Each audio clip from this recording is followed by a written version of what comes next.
I always thought numbers didn't lie. That's what drew me to accounting in the first place. Numbers were reliable, predictable. They told the truth even when people didn't. But that Monday afternoon, sitting alone in the Carter Technologies finance department, my belief in numbers turned into a gnawing sense of dread. It started innocently enough. A routine audit, the kind of thing I could do in my sleep. Except this time, something wasn't adding up. The wire transfer logs showed anomalies. Tiny discrepancies that most people would overlook. But the more I dug, the more patterns emerged. These weren't simple errors. They were deliberate. My stomach churned as I pieced together the puzzle. Someone inside the company was siphoning money, a lot of it.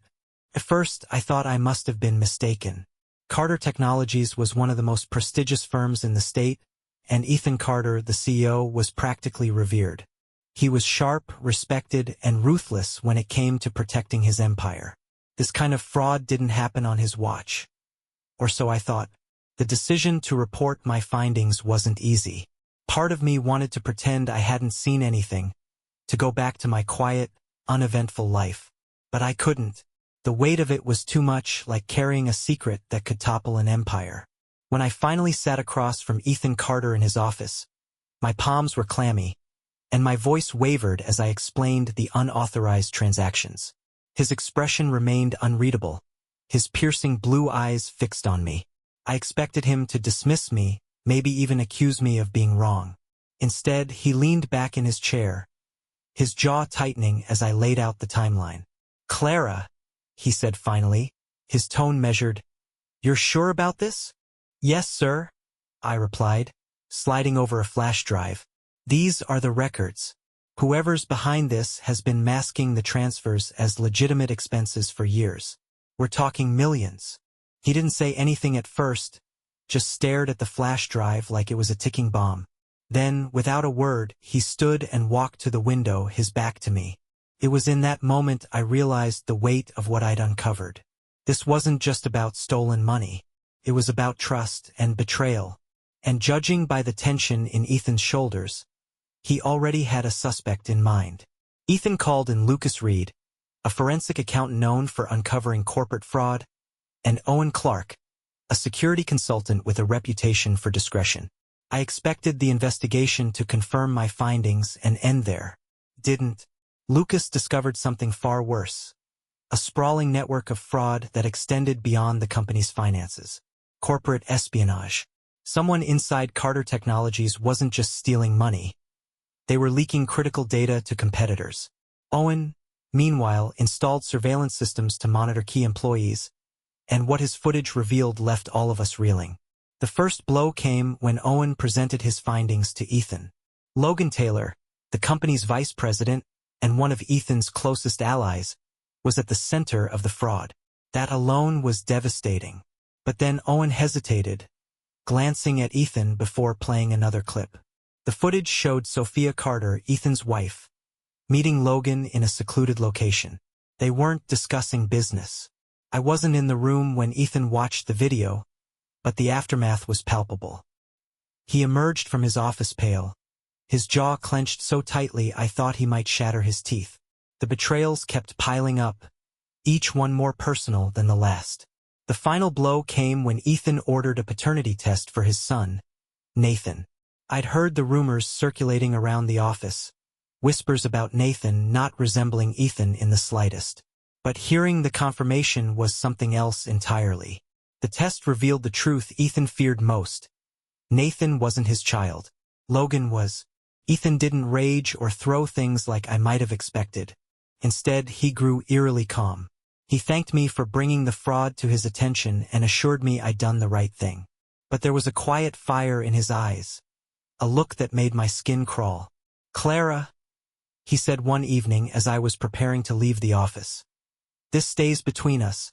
I'll handle it from here." And handle it he did. Over the next few weeks, I watched as Ethan meticulously assembled his counterattack. He didn't just want justice, he wanted destruction. Using my findings, along with the evidence from Lucas and Owen, he began constructing a case so airtight, not even Logan's charm or Sophia's lies could poke holes in it. But there was something darker brewing beneath Ethan's calm demeanor. It wasn't just about exposing the fraud or dealing with the infidelity. He wanted them to suffer. The first domino fell on a Thursday afternoon, though none of us realized it at the time. Ethan called a surprise board meeting, his tone so casual you'd think he was announcing a new product launch. But as I sat in the back of the room, taking notes as usual, I couldn't shake the feeling that something big was about to happen. I wasn't wrong. As Ethan began his presentation, he clicked to the first slide. My breath caught in my throat as the screen lit up with damning evidence. Wire transfer logs, footage of Sophia and Logan, and a title that read, "Breach of Trust." "This is only the beginning," he announced, his voice steady but laced with menace. "By the time I'm done, there won't be anything left for them to salvage."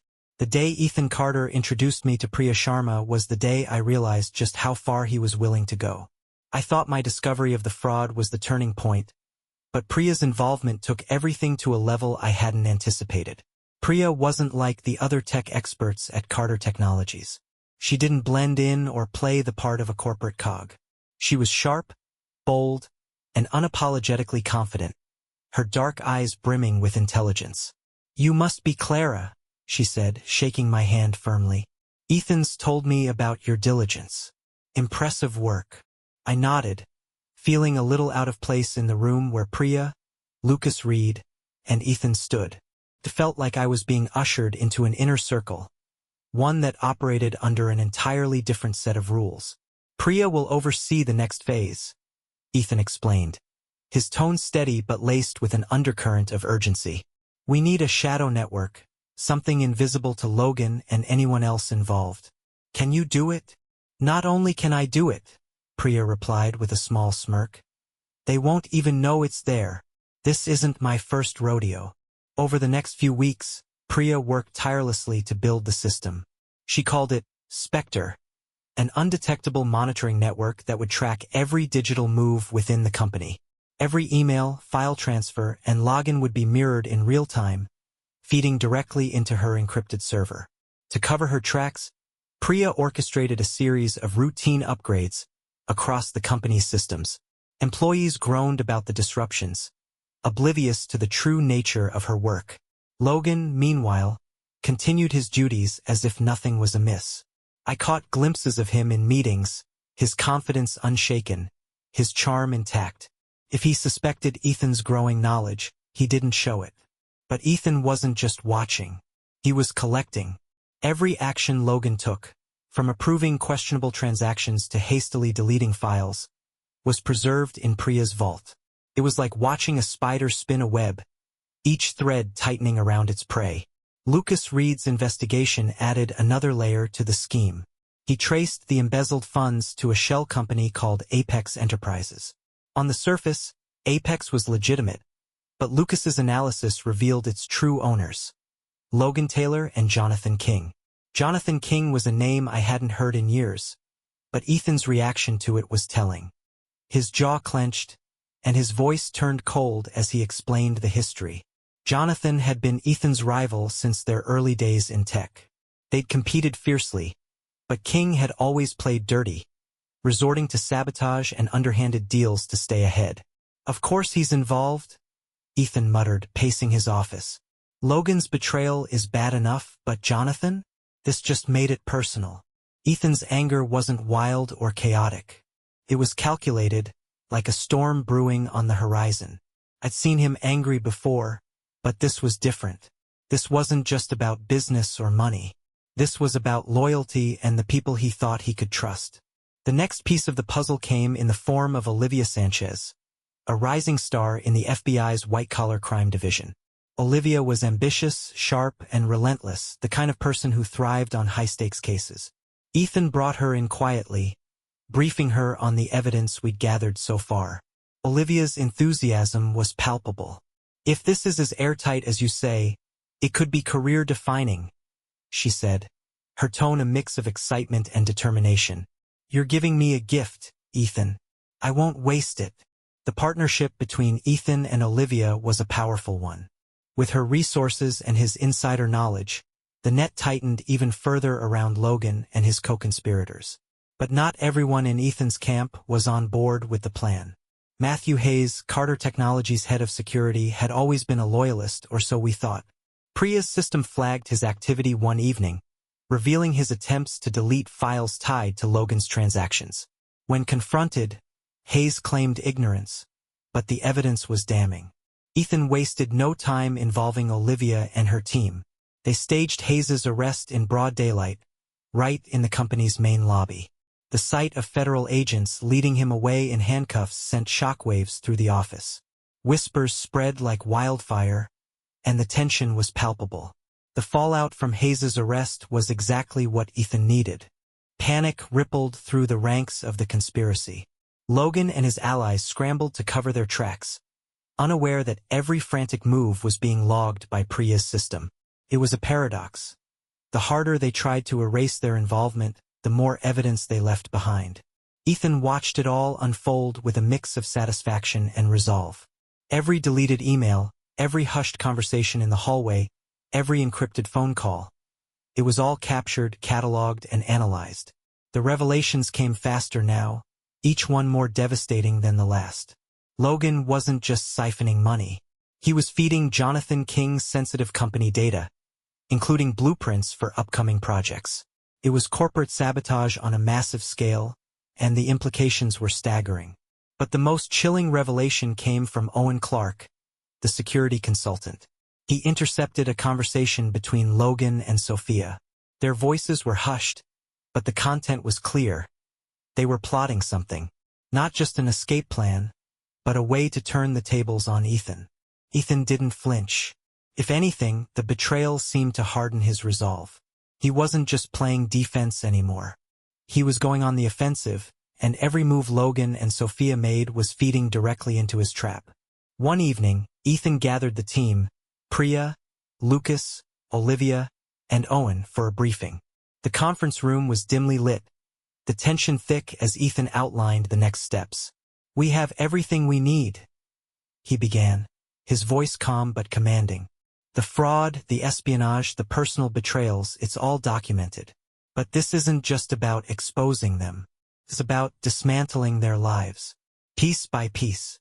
He clicked through a series of slides, each one revealing a new layer of the conspiracy. The room was silent, the weight of the evidence sinking in. "I want them to feel it," Ethan continued. "Every lie, every theft, every betrayal. I want it to come crashing down.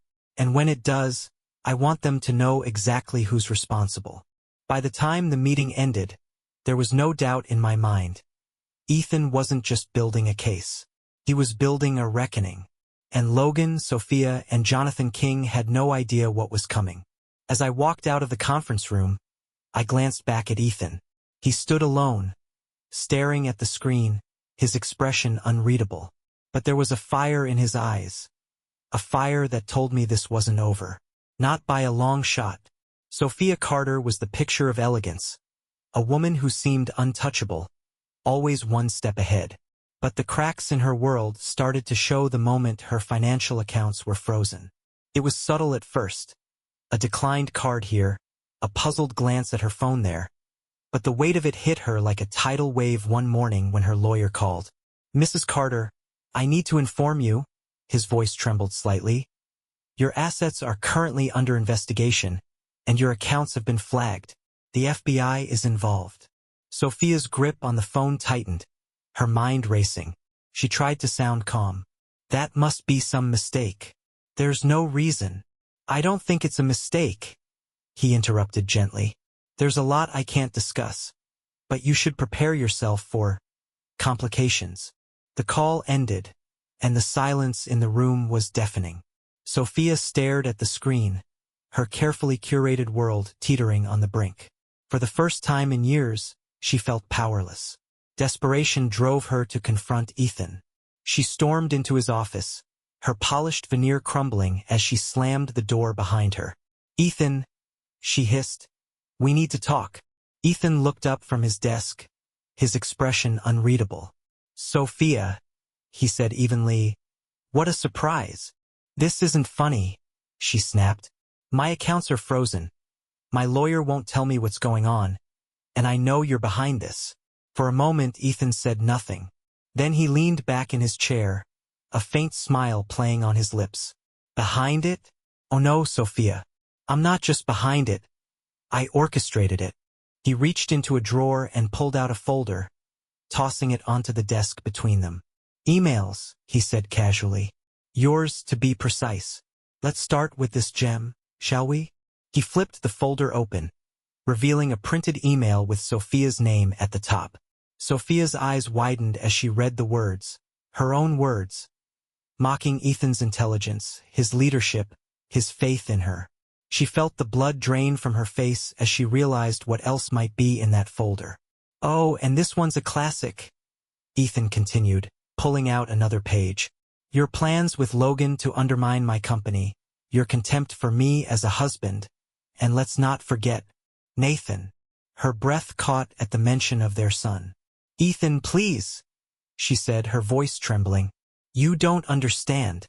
What I understand, he interrupted, his tone icy, is that our marriage, our family, everything I believed in, it was a lie, a convenient illusion for you to pursue whatever you wanted. Well, guess what, Sophia? The illusion is over. The door opened, and 2 FBI agents stepped inside. Mrs. Carter, one of them said, you're under arrest. Sophia turned to Ethan, her eyes pleading, but he didn't flinch. He didn't even look at her as the agents escorted her out. His attention was already elsewhere, focused on the next phase of his plan. Meanwhile, Logan Taylor was running out of moves. His contingency plans, once carefully designed to protect him, now felt like desperate gambits. He launched media assaults against Carter Technologies, orchestrating stories that painted the company as corrupt and unethical. Whistleblower campaigns sprang up overnight, accusing Ethan of everything from embezzlement to mistreatment of employees. But Ethan had anticipated all of it. Priya Sharma's security measures ensured that every false claim was quickly debunked, every whistleblower's evidence exposed as fabricated. The media's attempts to tarnish Carter Technologies only highlighted Logan's growing desperation. Logan's internal sabotage efforts fared no better. He planted malicious code in the company's systems, hoping to disrupt operations, but Priya's vigilance caught the breach before it could cause damage. She even traced the code back to Logan's devices, adding another layer of evidence to the growing case against him. For every step Logan took, Ethan was 3 steps ahead. The arrests came quickly after Sophia's downfall. Emma Collins, Logan's marketing ally, was the first to crack. She had been caught red-handed transmitting fake whistleblower evidence to an undercover FBI agent posing as a journalist. The moment she realized the trap, Emma panicked, offering up everything she knew about Logan in exchange for leniency. Logan was next. He was at his home, shredding documents when the FBI arrived. He barely had time to react before agents swarmed in, confiscating files, computers, and everything else in sight. They handcuffed him on his front lawn as neighbors watched from behind curtains, whispering about the spectacle. Ethan was there too. He waited until Logan was loaded into the FBI van before stepping forward, his expression calm and controlled. You think this is the end? Logan sneered, his bravado faltering. You think you've won? Ethan didn't respond immediately. He stepped closer, leaning in just enough for Logan to hear him. I didn't win, Logan. I dismantled you. Every move you made, every scheme you thought was clever, it was all recorded. Every single piece of evidence is in their hands now. Logan's face paled, and for the first time, his confidence cracked. This isn't over, he muttered, though the words sounded hollow even to him. Oh, it's over, Ethan said, his voice quiet but firm. And this is just the beginning of what you'll lose. As Logan was driven away, Ethan stood on the lawn, watching the van disappear down the street. The first phase of his retribution was complete. Sophia, Logan, and their allies were exposed, their schemes dismantled, their lives forever changed. But for Ethan, the fight wasn't just about revenge. It was about rebuilding what had been torn apart. And as he turned to leave, his mind was already focused on the next step. When Ethan Carter decided to bring his wrath upon Logan Taylor's allies, it wasn't in haste or anger. It was a masterclass in strategy. Every move he made, every step he orchestrated was precise and devastating. Watching from the sidelines, I couldn't help but marvel at the sheer brilliance of it all, and the absolute ruthlessness that came with it. The first domino to fall after Logan's arrest was Isabel Wu, Carter Technologies' head of HR. On the surface, Isabel was the epitome of professionalism, poised, efficient, and unflappable. But Priya's shadow network told a different story. Caught red-handed deleting evidence from internal systems, Isabel had been Logan's silent accomplice, ensuring that certain complaints never saw the light of day and that incriminating documents conveniently disappeared. What Isabel didn't know was that Priya had already backed up everything she tried to erase. Ethan let her finish the job, watching as she meticulously covered her tracks. Then, with a calmness that sent shivers down my spine, he walked into her office and handed her a folder. "What's this?" she asked, her voice sharp but uncertain. "Your resignation," Ethan replied. "I thought I'd save you the trouble of writing one." Her face paled as she opened the folder and saw the evidence, emails, system logs, and timestamps that left no doubt about her role in Logan's schemes. Before she could respond, federal agents entered the room. Ethan didn't stay to watch them take her away. Next came David Parker, a senior member of the legal department who had been laundering stolen funds through offshore accounts. David was good, very good. His schemes were so well hidden that they had eluded detection for years. But Lucas Reed wasn't just any forensic accountant. Using Priya's surveillance data, Lucas pieced together a web of transactions that led directly to David. The timing was perfect. Ethan waited until David thought the storm had passed, until he returned to his office with a sense of relief, believing he'd evaded suspicion. That's when Olivia Sanchez and her team arrived. David tried to play it cool, insisting he had no idea why they were there. But when Olivia dropped a stack of documents on his desk, each one highlighting his role in the embezzlement, his composure crumbled. By the time they escorted him out in handcuffs, his protests had turned into desperate pleas. The most surprising turn came from Abigail King, the wife of Jonathan King. Abigail had always been a shadowy figure in her husband's world, a quiet supporter who kept her distance from his more ruthless dealings. But when Ethan approached her with an offer of immunity, she didn't hesitate. "I've spent years watching Jonathan destroy lives," she confessed, her voice trembling. "If this is my chance to walk away from all of it, I'll take it." Her testimony was a goldmine. She provided detailed accounts of Jonathan's involvement with Logan, his corporate espionage, and even his efforts to sabotage Carter Technologies' expansions. She handed over files, recordings, and emails that left no room for doubt. For Jonathan and his brother Samuel, this was the beginning of the end. The King brothers' empire had always been built on a foundation of calculated risks and questionable alliances. They thrived on outmaneuvering their competitors, bending rules, and leveraging their vast network of financial backers. But Ethan knew their greatest strength was also their greatest vulnerability, their insatiable greed. Using the information provided by Abigail, Ethan manipulated their takeover strategy into a trap. He leaked false intel through carefully placed channels, making it appear as though Carter Technologies was vulnerable to a hostile bid. The Kings, predictably, took the bait. But what they didn't know was that Ethan had already secured key regulatory approvals and fortified his company's defenses. When the Kings made their move, they found themselves entangled in a web of legal and financial obstacles. Regulatory bodies launched investigations into their dealings, their financial backers withdrew support, and their stock prices plummeted. It was a coordinated collapse, orchestrated with such precision that it seemed almost accidental. To the outside world, the Kings appeared to have overreached, victims of their own hubris. But those of us on the inside knew the truth. This was Ethan's doing, every step of the way. By the time Jonathan and Samuel realized what was happening, it was too late. Their wealth, their reputation, and their alliances had been systematically dismantled. Even their most loyal supporters began to distance themselves, unwilling to go down with the sinking ship. Ethan made sure his involvement was minimal, his actions untraceable. To the public, he remained the resilient CEO who had weathered the storm, an uncompromising leader who refused to let his company be torn apart. I watched him closely during those days, trying to understand how he could remain so composed amidst the chaos. But there was no trace of hesitation or regret in him. He was a man on a mission, and nothing would deter him from seeing it through to the end. The final blow came during a press conference, where Jonathan King attempted to address the allegations against him. He stood at the podium, his usual confidence replaced by thinly veiled desperation. But as he spoke, reporters began receiving notifications, anonymous emails containing detailed evidence of his misdeeds.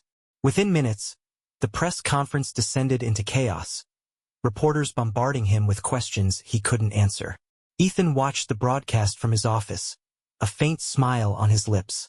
"They did this to themselves," he said quietly, almost to himself. And he was right. Every move he'd made had been rooted in their own actions. Their greed, their betrayals, their arrogance. Ethan had simply shown the world who they truly were. As the dust settled, I couldn't help but feel a strange mix of admiration and unease. Ethan had won, but at what cost? His enemies were defeated, their lives in ruins. But the man who had orchestrated it all, the man I had once admired, was no longer the same. And I couldn't shake the feeling that this was only the beginning. It began at dawn. A coordinated operation, meticulously planned by the FBI, unfolded like a scene from a high-stakes thriller. Black SUVs screeched into driveways, federal agents swarmed offices, and doors were forced open in a dozen locations across the state. For Logan Taylor and his allies, there was no time to prepare, no time to run. At Apex Enterprises, the heart of the conspiracy, agents tore through filing cabinets, server rooms, and offices, uncovering the layers of fraud, embezzlement, and corporate espionage that had plagued Carter Technologies. Employees stood frozen, their hands raised, as the full force of federal authority swept through the building. Logan Taylor's properties weren't spared either. His sleek penthouse, his countryside estate, and even his private yacht were raided simultaneously.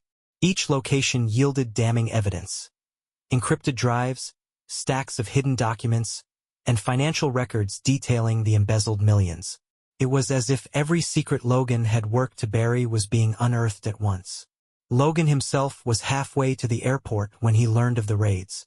His phone buzzed relentlessly with messages from his panicked allies, but he ignored them, focusing on his plan to escape. His private jet was ready, fueled and waiting on the tarmac. He thought he could outrun the law, disappear to some far-off country where extradition was impossible. But Ethan had anticipated this too. The moment Logan arrived at the airport, federal agents closed in. His pilot, who had quietly switched sides after being approached by the FBI, delayed the takeoff just long enough for the agents to surround the jet. Logan barely made it up the steps before he was pulled back down, handcuffs snapping into place. "You don't understand," he protested, his voice rising in desperation. "I've done nothing wrong." The lead agent didn't bother responding. Logan's attempts at defiance dissolved into incoherent pleas as he was led away, his once carefully curated image reduced to a spectacle for onlookers. Sophia Carter's downfall wasn't as dramatic, but it was no less satisfying. From the moment she was arrested, she tried every trick in her arsenal, charm, manipulation, even feigned ignorance, to wriggle out of the charges. But Olivia Sanchez wasn't swayed. During her interrogation, Olivia presented Sophia with the mountain of evidence against her. Emails, financial transactions, and video footage of her meetings with Logan. "You can deny it all you want," Olivia said coolly, "but this doesn't lie." Sophia's composure cracked. Her sharp retorts turned into defensive ramblings, and by the end of the session, she slumped in her chair, defeated. Whatever power she once held had evaporated, leaving her with nothing but the consequences of her actions. Even Nathan Carter, Ethan's son, or rather, the boy he had raised as his son, wasn't spared. Ethan had discovered Nathan's complicity weeks earlier, a revelation that hit harder than any betrayal from Sophia. Nathan had been aiding Logan, providing sensitive company information in exchange for promises of wealth and power. Ethan confronted him in private, his tone calm but cold. "I trusted you," he said, his voice laced with disappointment. "I gave you everything, and this is how you repay me?" Nathan didn't respond. He just stood there, his head bowed, as Ethan laid out the consequences. His trust fund was revoked, his access to family assets terminated. Nathan would have to face life on his own terms, stripped of the privileges he had always taken for granted. "You made your choice," Ethan said, turning away. "Now live with it." The aftermath of the raids was nothing short of catastrophic for Logan's network. Each conspirator faced public disgrace, financial ruin, or imprisonment. Emma Collins, who had already provided information to the FBI, found herself ostracized by her peers. David Parker's trial became a media circus, with headlines dissecting every detail of his crimes. And the King brothers? Their empire was in shambles. Regulatory investigations uncovered years of illegal dealings, forcing them to liquidate assets and declare bankruptcy. The financial backers who had once propped them up vanished, leaving them to fend for themselves in a world that no longer respected them. Ethan, meanwhile, remained a figure of unshakable resolve. He watched from his office as the news unfolded, the headlines chronicling the destruction of those who had betrayed him. Each victory was another step toward reclaiming his company, his reputation, and his peace of mind. But he wasn't content to stop there. Carter Technologies underwent a rigorous internal purge, overseen by Priya Sharma and Lucas Reed. Every department was scrutinized, every employee vetted. Those who had played even minor roles in Logan's schemes were dismissed. Ethan made it clear, Carter Technologies would rise from the stronger, and only the loyal would remain. I was one of the lucky ones spared the axe. Watching the process was grueling, but it was also inspiring. Ethan's determination to rebuild was contagious, and those of us who stayed knew we were part of something greater than ourselves.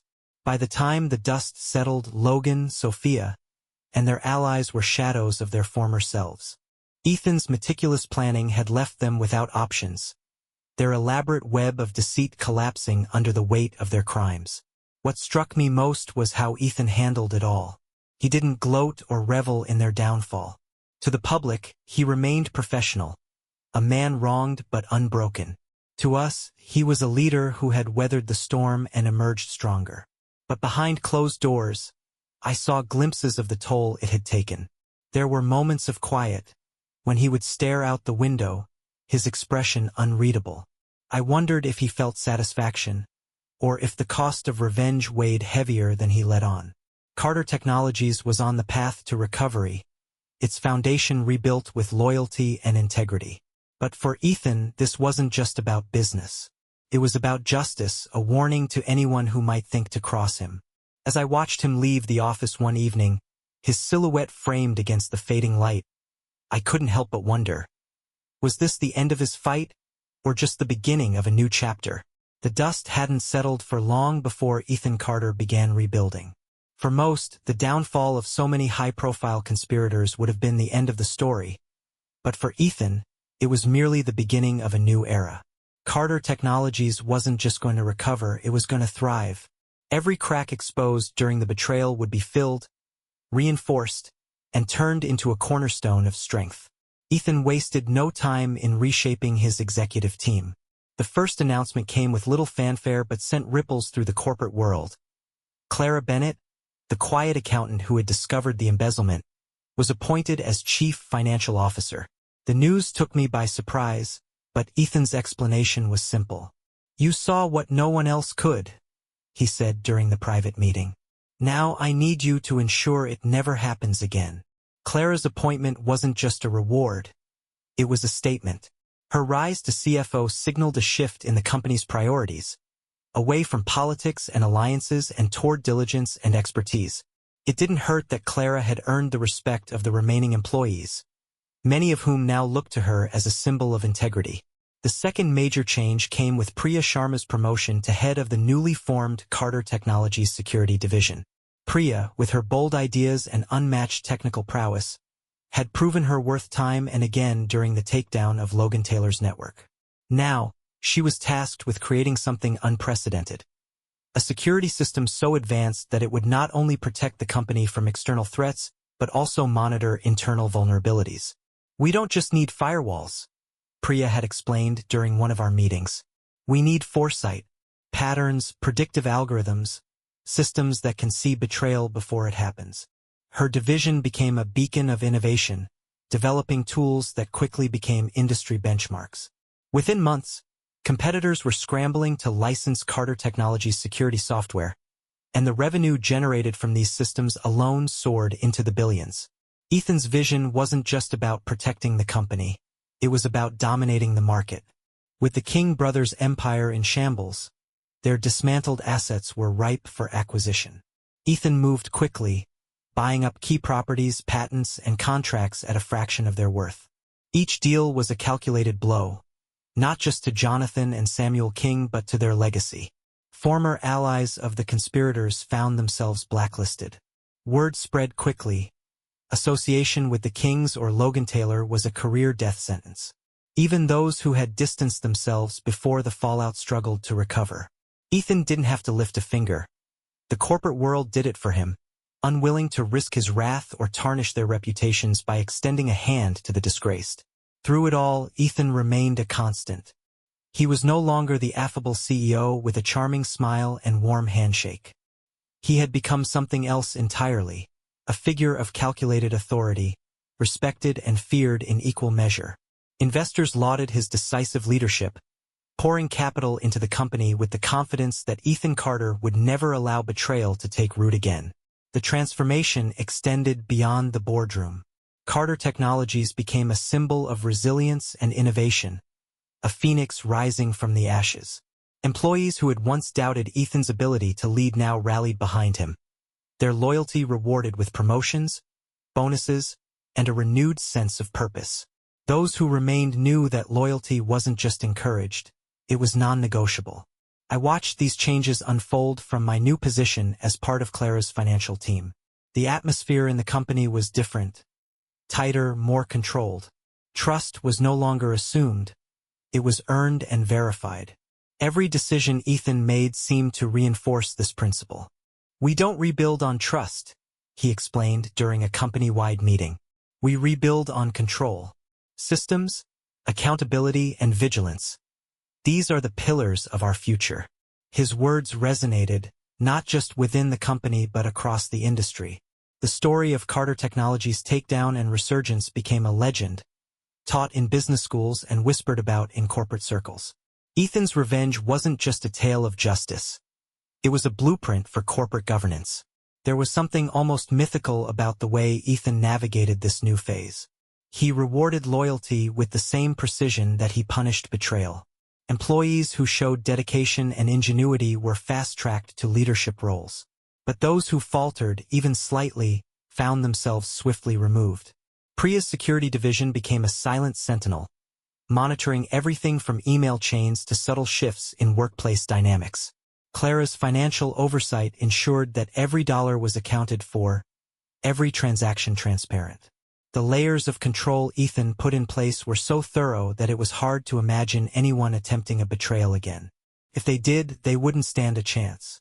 As Carter Technologies soared to new heights, I couldn't help but reflect on how far we'd come and how much had changed. Ethan's ruthless pursuit of justice had cost him dearly on a personal level. His marriage was gone, his family fractured, and his trust in others irrevocably damaged. But professionally, he was untouchable. The irony wasn't lost on me. Ethan had built an empire on trust, only to see that trust shattered. Now, he had rebuilt it on control, ensuring that no betrayal could occur without his knowledge. It was a transformation that came at a price, but one that Ethan seemed willing to pay. The final piece of Ethan's plan came to fruition during an investor summit. Standing on stage in front of an audience of industry leaders, he outlined Carter Technologies' future. A future defined by innovation, resilience, and a refusal to compromise. Our success, he concluded, isn't just measured by our profits or our products. It's measured by our principles. And those principles are stronger than ever. The audience erupted into applause, but Ethan didn't smile. He stood there, composed and resolute, a man who had rebuilt his empire from the ground up. As I watched him leave the stage, I couldn't help but wonder what the future held. Ethan Carter had proven he could rise from the ashes. The question now was how high he could soar, and what he might become in the process. The years hadn't dulled the sharp edges of Ethan Carter's memory. He could still recall every betrayal, every wound carved into his life by those he had once trusted. But as he stood by the massive window of his corner office, the sprawling skyline of a city shaped by his success stretched out before him, those memories no longer stung. They had transformed into something else entirely, a foundation.